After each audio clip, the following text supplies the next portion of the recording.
Louis Ducruet, le fils de Stéphanie de Monaco, a accueilli une petite fille le 4 avril dernier. Le neveu du prince Albert de Monaco a toujours souhaité devenir père depuis des années.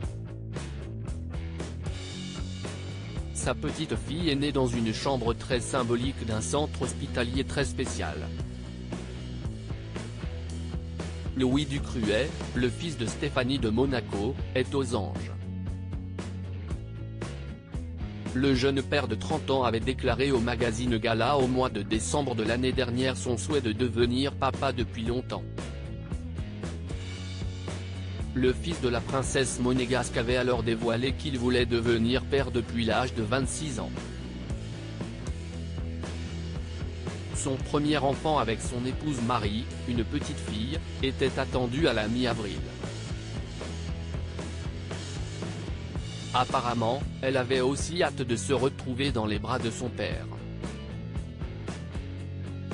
Le mardi 4 avril 2023, Albert de Monaco a annoncé la bonne nouvelle sur la scène de l'Auditorium Régnier 3. Le fils de la princesse Stéphanie de Monaco voulait fonder une famille, je voulais être père avant l'âge de 30 ans. Son couple avec Marie s'est formé alors qu'il n'avait que 19 ans. Louis Ducruet est sûrement un père comblé, lui qui avait déclaré à Gala être tellement heureux, tellement choqué que je n'aille même pas réussi à pleurer. Je suis resté sans voix. Avec toute l'importance que Louis Ducruet accorde à cette naissance, Marie Ducruet ne pouvait qu'accoucher dans ce lieu très symbolique pour la famille princière monégasque. Louis et Marie Ducruet parents, la même chambre pour les nouveau-nés de la famille princière. La petite fille de Stéphanie de Monaco a vu le jour dans le centre hospitalier Princesse Grace. Il s'agit du centre hospitalier nommé après la grand-mère de Louis Ducruet, mais ce n'est pas tout. Le frère de Camille Gottlieb avait même précisé que Marie devrait se trouver dans la chambre où je suis né.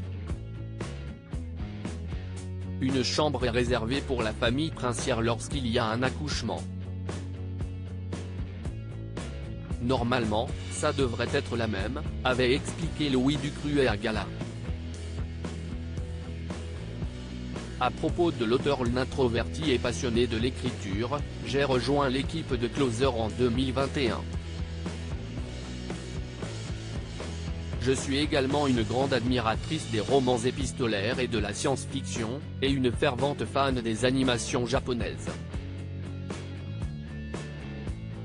Ces derniers articles. Une adolescente disparaît pendant ses vacances, un coup de théâtre apporte la vérité très amplue. Son bébé de 9 mois meurt mystérieusement, sa théorie est effrayante et astrologie, ce qui attend les balances au mois d'avril.